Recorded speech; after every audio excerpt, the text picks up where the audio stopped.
I believe like we can't really think ourselves out of limiting beliefs because the mind wants proof, not promises. So Mm. it was like through disciplined action that I kind of overcame a lot of these limiting beliefs by doing things I was afraid of doing, using discipline, and that kind of forces your brain to see more options when you just barrel through.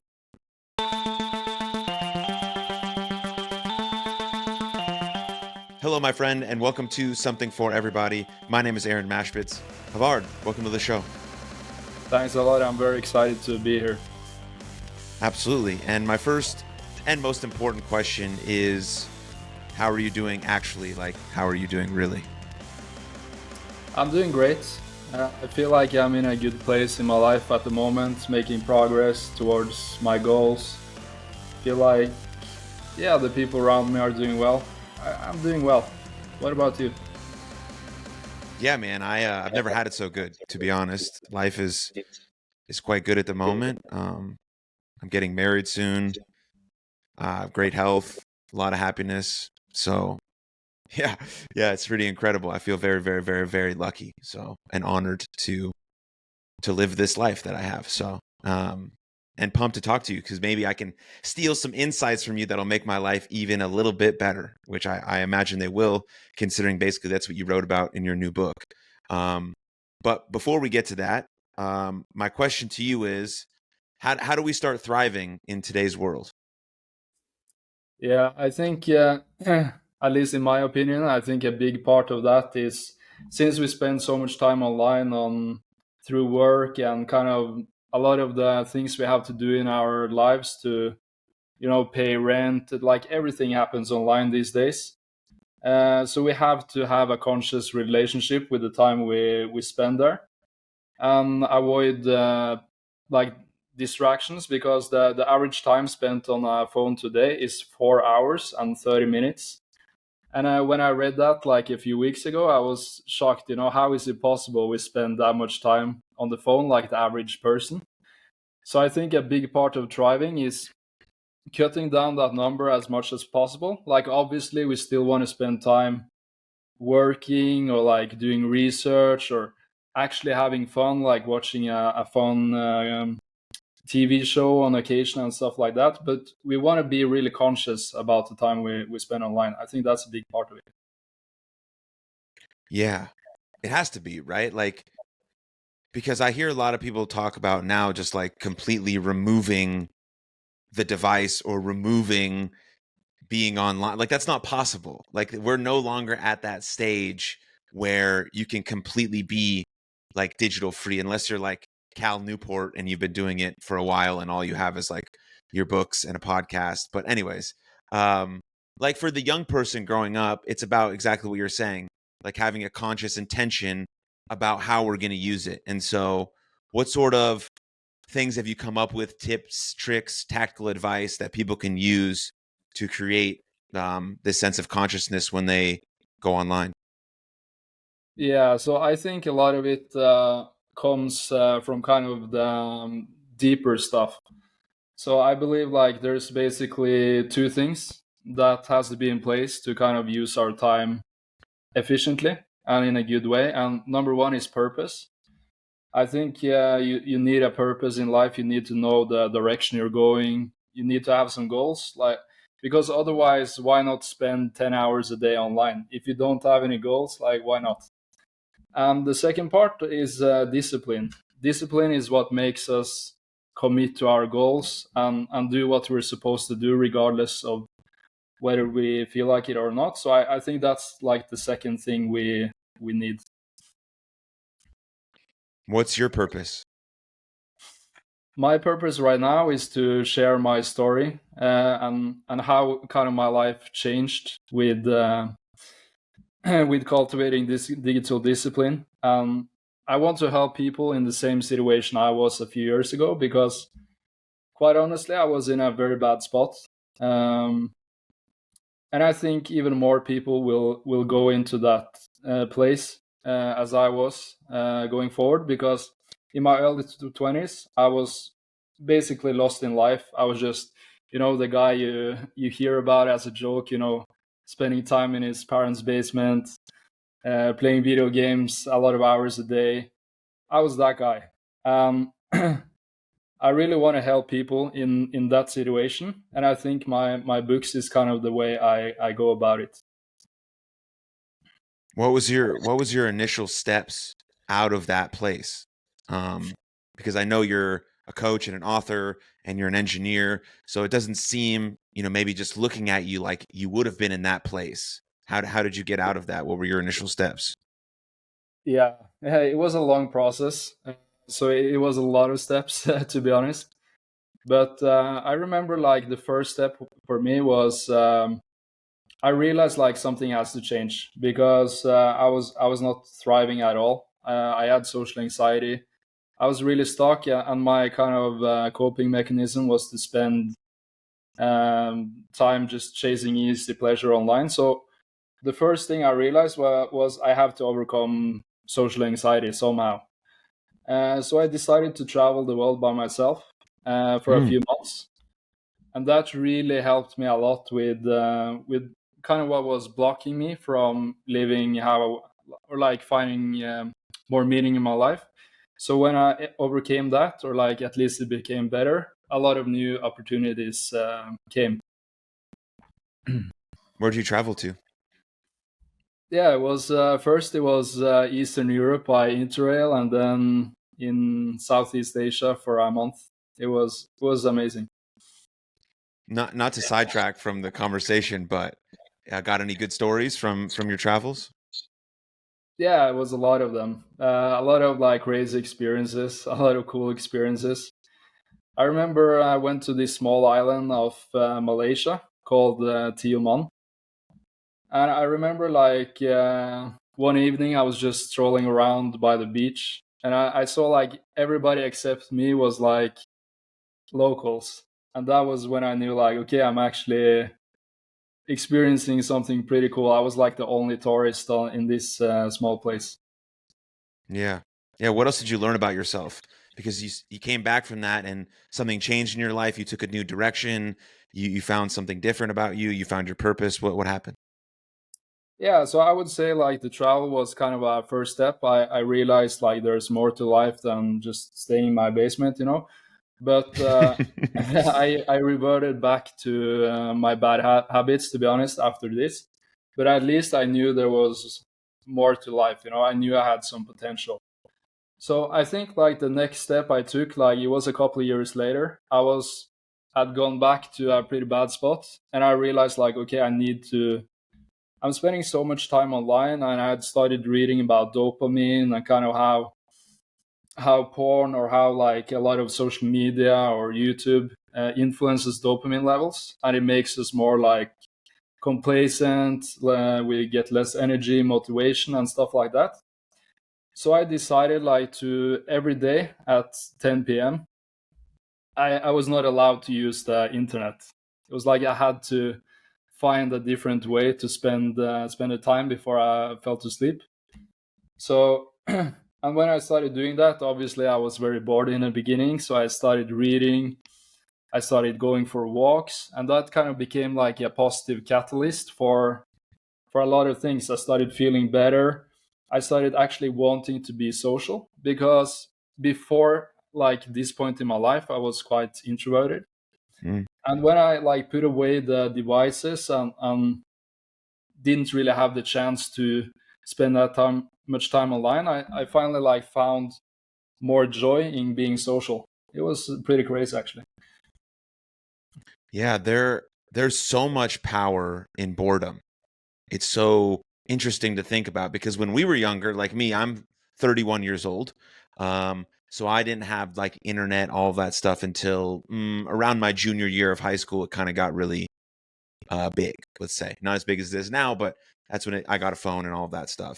And so before that, it was like play sports with your friends, like here's a ball, or like go imagine you're like a superhero, like have some creativity with yourself while you're outside. And it allows you to find out who you are, express yourself, make friends, learn all these different types of things, especially like sports do. I'm not sure if you played sports growing up, but that taught me a lot as well. And so this idea of boredom being bad or I can't ever be bored I think is hindering a lot of people from really unlocking, one, being able to be with themselves, which is very important, but also unlocking the creativity that sits dormant because they're so hyper online, and they're getting these little small hits of dopamine that aren't really helping them better themselves.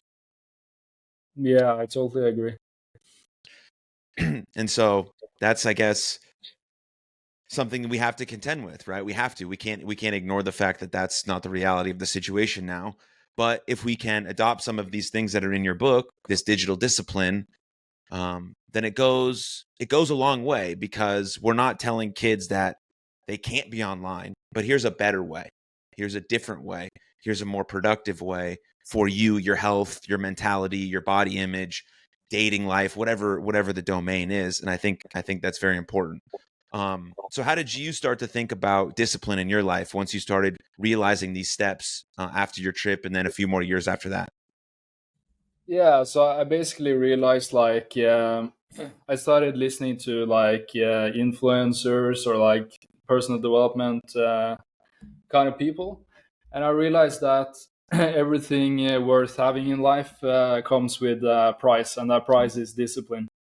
Mm. And as well, like I heard on a podcast this concept of like a barrier to entry, which resonated a lot with me. And it's basically like every time you pick up a new habit or like something difficult, like going to the gym, or if you're not used to socializing, going out socializing, with all these kind of new habits, is like maybe a month or two where it's like a bit uncomfortable and you have to push yourself. But eventually you start like enjoying the process, you get results, and then it becomes fun. So for me, when I realized like, okay, maybe it's, if I just do this for a month or two, I will actually start having fun with pushing myself and taking on new rewarding habits. That changed everything for me when I realized like, okay, pay the price for 1 month and then you will have results. Yes, as our friend Jocko would say, discipline equals freedom. I'm not sure if you listen to Jocko, but yeah, discipline equals freedom, and I think that's true, right? Because once we are able to identify that the things we need to do, or the things that we can do, then we do them regardless of how we feel.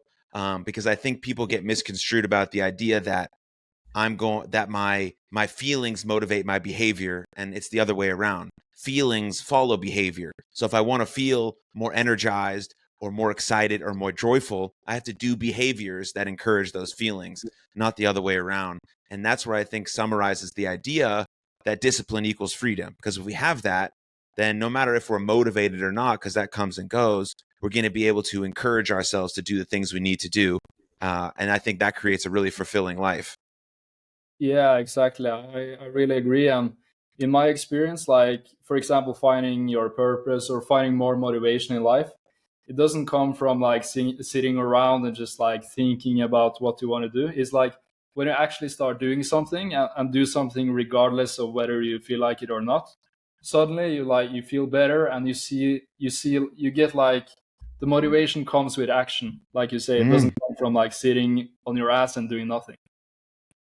Yeah, man. The best things are out there. You experiencing stuff, you traveling the world by yourself, like feeling weird in a new country or a new place, and like having to ask people potentially for directions because your phone doesn't work or the Wi-Fi doesn't work in that country, right? Or whatever the case. Like that could be so nerve-wracking, but like doing it anyways because you're not going to get to your hotel or your hostel if you don't ask the question. So you have no other choice, and you step into that uncomfortable conversation and you figure out, oh, I can actually do this. I'm the type of person who can make these changes and do these things. And so it's about living in the real world, experiencing things. I mean, especially for young men, right? Like we have to be willing to step out into the world and not, get really sucked in. I think that's probably a bad phrase, by porn. um, and we have to go out and talk to real people that we're attracted to, and we have to be willing to get rejected, and we have to willing to face that rejection, because over and over again we try and we get better, and we progress just in that manner. And anyways, not to digress into that, but yeah, those are just my thoughts. No, I think that's some excellent thoughts. And to kind of expand a bit on it, like in my experience, when I was younger, I had a lot of limiting beliefs. I thought it was like one point in my life where I thought I couldn't even study because I was so shy. I dropped out of university due to social anxiety and stuff like that. So I had like a crazy amount of limiting beliefs. And I believe like we can't really think ourselves out of limiting beliefs because the mind wants proof, not promises. So Mm. it was like through disciplined action that I kind of overcame a lot of these limiting beliefs by doing things I was afraid of doing, using discipline, and that kind of forces your brain to see more options when you just barrel through. Yeah. Yeah, that's really good. So, when did the idea come for your first book and you just became an author and just decided to write a book and now you've written a second book and that's not like an easy feat, right? Like at all to become an author of one book, let alone two books. So where did that come from for at least for the first book? Yeah, to be honest, the first book I started writing it in December 2019. I just got this thought in my head, like maybe I can. I think I have some good insights about how to overcome porn addiction because I had done it myself, and I didn't know anything about publishing or writing, or I just read a bunch of books. So it was kind of maybe a bit stupid or reckless or naive, maybe, to like think I would be able to write a book. But I did it, and 5 months later, it was published, and I'm really happy I did it. So yeah, and the second book, I worked on way longer. I started writing it in July 2020, and it came out in February this year. So I spent a lot more time on it. Obviously, I had a job and stuff in the meantime, but yeah, I think the second book is probably a bit more refined and better edited and stuff like that. Yeah. I mean, that's a quick turnaround, 5 months, and then you got your book published. That's crazy for the first one. Um, I know the that one came out a while ago, but I still do want to touch on some of the insights from that book because a lot of young men listen to this podcast and they're going to be dealing with the exact same thing that you went through. So, what are the major bullet points from there, from that book, which is called "How to Thrive in the 21st Century"? What are the takeaways from that one? Yeah, I think it's basically a roadmap of how to overcome porn addiction. So the first kind of half of the book or so covers like the science behind it, the science behind changing your habits, the science behind addiction, stuff like that. And the second part is more like how to, and it covers like how to find a strong purpose or a strong why. Because I think if you don't have a strong why, then or then why should you quit? You need like a big goal, and if you know that, and you really care about that goal, and you know that porn is gonna hold you back, then it actually becomes possible to stop watching it. But if you don't have a big goal or and you don't really care about the future, then what's really the point to quit? So yeah, it covers a lot about purpose and like also some like mind frames and how to think about it and like some tricks that I used on my journey. Yeah, the underlying why is really crucial, right? Because like makes sense if everything is good in your life or quote unquote good, like whatever that means, and things are fine, like you have a place to stay and you have food to eat and you watch like a little too much porn and like okay, like things are good. Like what do I need to change for, right? And but little do you know over time that the thing that you're watching is deteriorating your brain. It's making you less motivated. It's making you less likely to go out in the world and have real physical connection. And we know that the good life is based on good relationships, and good relationships can't happen over a screen with people who don't even know who you are. Right? You got to go out and present the authentic version of yourself. And so the reason why I think pain is the greatest motivator for change. At least it was for me in my life, and it seems like it was for you in your life. That's what sort of people need. Maybe not like the death of a loved one or something tragic has to happen, but something they need that sort of activation energy to get them off their ass, to show them a better way, to see that life can be better than what it is. and that porn or other digital addictions or other addictions in general are potentially holding them back from, being the best version of themselves. Yeah, yeah, I totally agree. And then we fast forward. You just released this new book, Digital Discipline, which came out in February 2024. We're recording this in March. The episode probably drops in April. So still a brand new book. Brand new book. How are we feeling about this being, a couple months into it being released? I feel really good about it because I know that for the right people, this book is not for everybody, but it's for people that want to step up in life and feel like their digital habits is it's like they're spending too much time online. They want to find more purpose.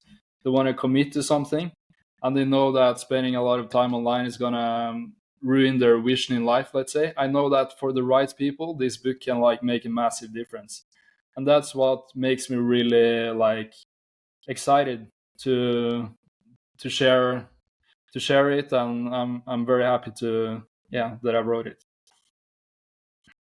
Yeah. What's passive digital use? Yeah, so the way that's defined in the book is something you do online that doesn't really get you closer to living the life you want. It's Mm. basically like, let's say you go online to answer some Facebook messages or something.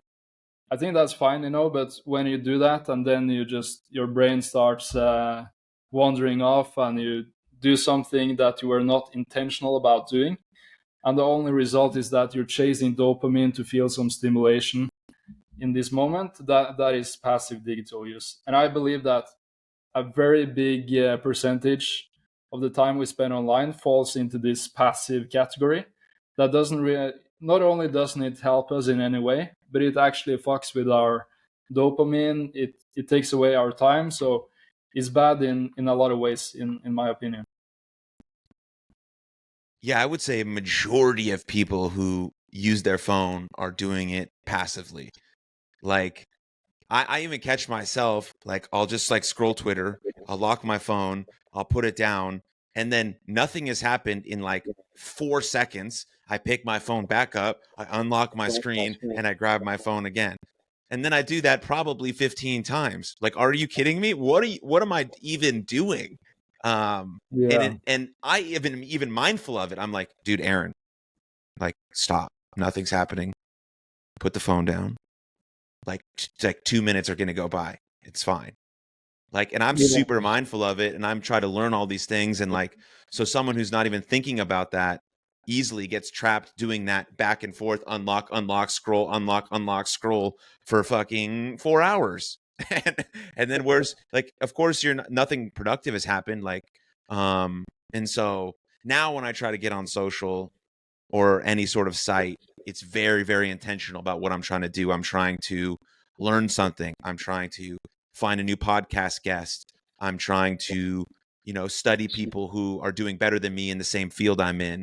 Um, or I'm trying to sometimes like, creep on people that I knew from the past, right? Sometimes get into that category. But most of the time I'm trying to do one of those couple things and being very intentional about, which direction I'm trying to go with that. And so I think that's very important for people when they're thinking about their passive digital use. yeah, yeah, 100%. And I also think with notifications and stuff, like, to be fair, like the phones we use, the apps, they're like very addictive. So I think a big part of being more disciplined is like removing as much notifications as possible. Like, that's one thing. If you get like 500 notifications a day and a few of them are important, so you kind of have to check to see is this important or not, then it's really difficult. So taking away like everything but the essential notifications, I think is like a big first step.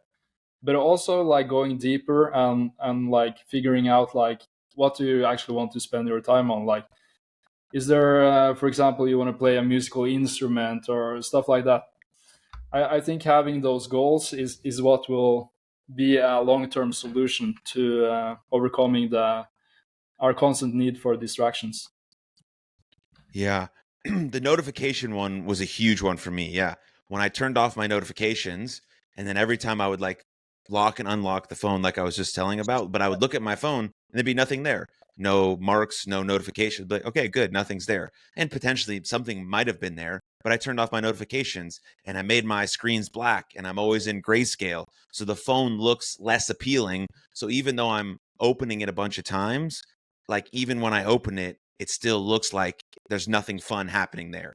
What's happening is in the real world, when I'm with my friends or I'm with my fiance or I'm trying to do deep work or whatever the case, that's where the work is. That's the fun right there in front of me, having a love affair with the present moment. And so I think being able to hack those phone things in terms of the grayscale and notifications and putting a lot of friction between you and your apps is also very, very important. Yeah, 100% agree. And I had the same experience. Like, actually, right now I have colors on my phone, but for 2 years it was like black and white. Actually, it's a fun story. My friend turned off the colors on my phone, and I didn't know how to turn it back. So it was like black and white for 2 years. Great. Yeah. And so if we're in passive digital use now, how do we switch to having digital discipline moving forward? Yeah, it's about what you covered, like being intentional with what you want to accomplish. So if you wanna, yeah, you wanna work with something or you have a task list, I think before like going online, you want to know like what do you want to accomplish. Do I want to write 500 words for a blog article? Do I want to answer Facebook messages? I think just like taking a few extra seconds of like actually thinking about what you want to do, and then you go and do it, and then you just log off afterwards, is like the ideal way to do it. But it's not easy, to be fair, to do it. So I think the other part of it is discipline or building your self control. And the good thing about that is our self control works pretty much like a muscle. So every time we go to the gym, we become a bit stronger, and if we continue doing it, we become stronger. And self control works pretty much the same way. So if you do things like on a regular basis that challenges your discipline or self control, you're actually making it easier to apply it to your digital life as well. And I also think like when we make this connection, like, okay, I can actually use my kind of the same, I would say, discipline that you use in the gym to kind of stay away from the phone. I think that it kind of makes sense for some people when they think about it like that, and maybe makes it easier to avoid the phone as well. Yeah, I think the discipline translates into multiple different domains because it's just an overall skill that you acquire. And if you have it for gym or for your nutrition or for whatever domain you're in, then you can easily just apply that skill into your digital use. You just have to want to. Just like that you need to get in shape or you need to eat better, or you need to sleep better. This also has huge downstream effects on your life, whether positive or negative, based on if you're passively using it, like you say, or you're creating the discipline. Yeah, 100%. And also, I think uh, when you kind of realize how dopamine works and how our devices and especially passive digital use affects our dopamine system, I think that's like a big key to for normal people to kind of realize the importance of digital discipline. Because every time we scroll through TikTok or we go on Instagram and we end up looking at bikini photos or whatever it is, or like watch Netflix for 4 hours, every time we do that, we desensitize our dopamine system a little bit. That makes you like a bit less motivated, a bit less driven, and at least for me, I feel this a lot. If I have an evening where I watch, Netflix for a couple of hours, I do that very seldom, but it happens sometimes. When I do that, I'm sure like a part of it is guilt because I'm very conscious about this stuff. But I kind of feel like I actually feel the difference in motivation, like afterwards. I kind of feel a bit sluggish and stuff. And I think when people become more conscious of this, they can actually kind of track like how these different things affect their dopamine, because dopamine is essentially just motivation. It's what makes you driven and motivated in life. Yeah. Yeah, Huberman talks about this a lot on his podcast about being dopamine being its highest in pursuit of something that you find meaningful. And so getting these sort of quick dopamine hits reduces that drive, like you're saying, or that ability to pursue what's most meaningful for you.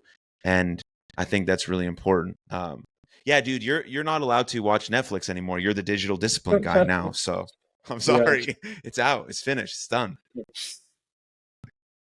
I mean, that's what I know you now. So even if I just think about you, I'm like, nope. He's like doing something sweet. He's like out for a run, or he's, I don't know, whatever he's doing. But you can't. You're not allowed to watch Netflix. I can, but you cannot. yeah, I agree. I agree. Luckily, it's like maybe once every 2 months or something like that. It's not every day. I can Yeah, assure you of that. but it's very similar to like nutrition, right? Like you start eating a lot better, less processed foods, less sugar, more real foods, more fruits, more veggies, and you do that consistently. Then I don't know, maybe you go to a fast food restaurant like they have in the States, and you're immediately going to feel not good because your body is used to putting really good things in your body. At least over the last few months, you've been training yourself that way. And then you put this processed, really bad for you thing in your body. Immediately, your body reacts in a different way. And it's the same thing that you're just talking about our digital use. If we're very, very, very conscious about our digital use and we're intentional about our time, then randomly when we spend 3 or 4 hours watching Netflix or scrolling, we know at the end we feel, not as good. And we know we're not going to do that as frequently, but it's okay every once in a while. Same with sort of our eating patterns. Like I'm not going to eat McDonald's or Taco Bell every day of the week because it's awful for me and it's going to have really downstream effects on my life. But out of convenience sake, once every 7, 8, 9 months, I eat it. That's okay. And so being able to give yourself that grace period of not beating yourself up too bad about, whatever you did, but understanding that, you can make improvements still moving forward. And that 80-20 rule is quite powerful, I think also. Yeah, definitely. um, what do you think about the idea of digital minimalism? I think it's a great idea, and I read a few of Cal Newport's books. So I think it's a great approach. But I think it's maybe not realistic for everybody to kind of just delete all their social media apps and stuff. Like if I could, I would like doing it. But I kind of have to rely on some of them for work or like staying in touch with people, and I feel like it's a bit too inconvenient to just remove everything. So that's why I kind of came up with this approach instead of digital discipline. Like obviously, I don't recommend having like 50 social media apps and having everything, but like maybe if you have like two or three social media apps and you manage to spend them like in a conscious way, I think that's like the most realistic approach for most people. Yeah. Yeah, I think for him it worked because he never got on them to begin with. And he has a really good job as a teacher, and he has people who work for him so they can handle some of his podcasting stuff, whatever the case may be, right? But he never got on them. But now we're talking to people specifically who are already on these platforms and telling them, like I said at the beginning, to completely remove them is just unlikely. So we got to sort of meet them halfway, and I think that's where your book does a really good job by saying, yes, you can do all of these things, but here's just a better way. Because I've always said the number one way to improve your life, you know what it is? No. It's very simple. It's to stop doing things that make you feel like shit. I like that. And so I don't know if I've met anyone who's scrolled TikTok for 2 hours and felt like revitalized afterwards. Like, oh, I feel fucking great. I'm going to do all this. No, they feel a little sluggish. They feel like, why aren't they doing these cool videos? Like all these sorts of comparison and things come up.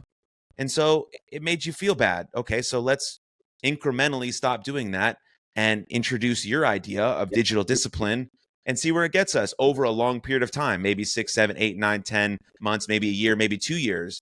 Not tomorrow, but I think that's important when it comes to his idea and your idea being very applicable to the modern world for people currently right now.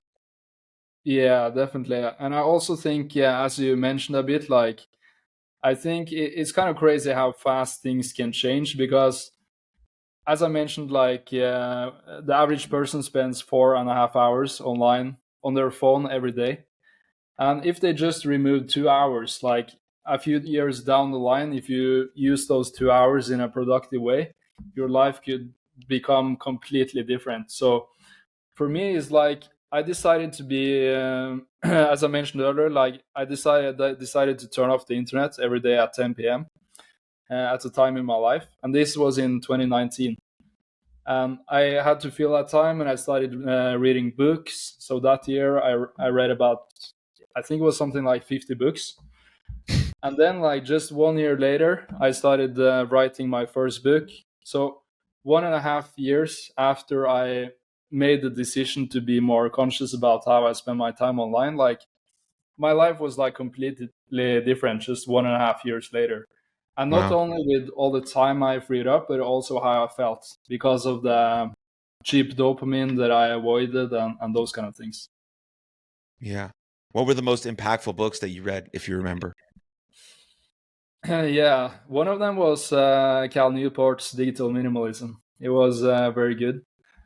Also, Influence by Robert Cialdini is like an excellent book. Um, and yeah, I think one that had a pretty big impact on me was The Millionaire Fastlane by MJ DeMarco, Mm. because that book kind of it talks a lot about entrepreneurship, and it kind of opened my eyes to like, okay, there's a different way to. You don't have to get a. Of course, like it can be good to have a job and stuff, but that book really opened my eyes to like how entrepreneurship works, why it makes sense to kind of go down that way. Is that why you wrote a book and then published it in 5 months? Yeah, part of the reason. Yeah. Yeah. Yeah. Um, have you seen anything about Cal Newport's new book called Slow Productivity? Yeah, I'm subscribed to his newsletter, so I've read about it, but I haven't bought it yet. But I might do it. Yeah. I've just been listening to some of the podcasts he's been doing about it. I mean, it seems like an amazing. Basically, it's obviously true, right? He's like saying, take your time, focus on one thing at a time, and obsess over quality. It sounds like amazing, but it's the opposite of what we're doing in today's age, which is like, I need things right now, instant gratification. If I don't have 200 million subscribers on YouTube after 3 podcast episodes, I'm quitting. I'm like, holy, okay. Like, this is episode 246 of this podcast, and we're finally building some steam and some momentum and some really good listeners and all of that stuff. Like, that's 3.5 years of work. I don't think anything great happens overnight. It happens slowly over time, obsessing over the details and the quality, and really loving what you do. That's the competitive advantage. And so I think that's basically what I've learned just from listening to him talk about his book. So I might read it, but I get a lot of information from podcasts. They're great. Yeah, yeah. I read Deep Work, yeah, as well, and Digital Yep. Minimalism. Yeah, it's great books. I learned a lot from them. It's like, yeah, as you say, it's like the counterbalance to kind of how most people do things online these days. So yeah, definitely a lot of good takeaways there. So many. Yeah. Any last minute thoughts, questions, comments, concerns, funny stories? Yeah. Yeah, I think maybe I have to go back to the power of like having a purpose or like some goals in life. So I think this is, yeah, it's like 4 years ago. I listened to this YouTuber called Derek Moneyberg, and he recommended like doing a sort of challenge to kind of find more purpose in your life, or like get clear on what you want to accomplish. So basically, what he talks about is like spend 48 hours in a bathroom and just bring like a notebook and reflect on 3 questions for 48 hours. And the 3 questions are, the first one is like, what kind of person are you? And the second is, what do you want to do with your life? And the third question is, what kind of people would fit into this life? Wow. So I didn't go all the 48 hours, but I think I did like 36 hours. And I definitely got a lot more clarity on in my life and a bit more purpose by doing this exercise, because the only thing you were like allowed to do was like think about these things for the time you were there. So that was definitely helpful, and something I think I reap the benefits of today. Like maybe one of the reasons I feel pretty clear about what I want, and I think that's a big part of avoiding distractions as well. Yeah, amazing. Can you eat when you're in this bathroom? Yeah, yeah, of course, but you can't exit the bathroom. Okay. And is a bathroom specific to the whole exercise, or that just a place where you can get some quiet? It's just a place where you can get some quiet. You could obviously also do it in your, like you could do it like in your apartment as long as you don't use your phone and stuff. But I think the why he mentioned the bathroom is like you can leave your computer, you can leave your phone out there, and it's easier to avoid it if you're just in one room. Yeah. That's a brilliant exercise. Three like really, really powerful questions. And especially if all you have to do is ponder those three things for 48 hours, you're going to get some clarity and you're going to get some direction. And that could be really powerful for your life. So amazing. What's next, man? I know your book just came out, but any other plans, any other books, book number 3 next year, 2 years? What do we got going on? Yeah, I actually started writing a book number 3 already. So Okay. it's obviously not finished, but yeah, I just want to keep going, So yeah, I already started. Can we ask what this one's about? This one is more about dopamine, and I would say it's like the goal of this book is to be like very practical. Like how can you optimize your dopamine? Yeah, it's more like down the neuroscience roots. Amazing. Awesome. Well, I encourage everyone to go pick up the book, Digital Discipline. I think it can really benefit your life. It has a lot of practical tools, some of them which we talked about here, but all of them inside the book. Go check it out. And thanks, Havard. I appreciate the conversation, man. Yeah, thanks as well. It was a pleasure to be here. Absolutely. See you guys.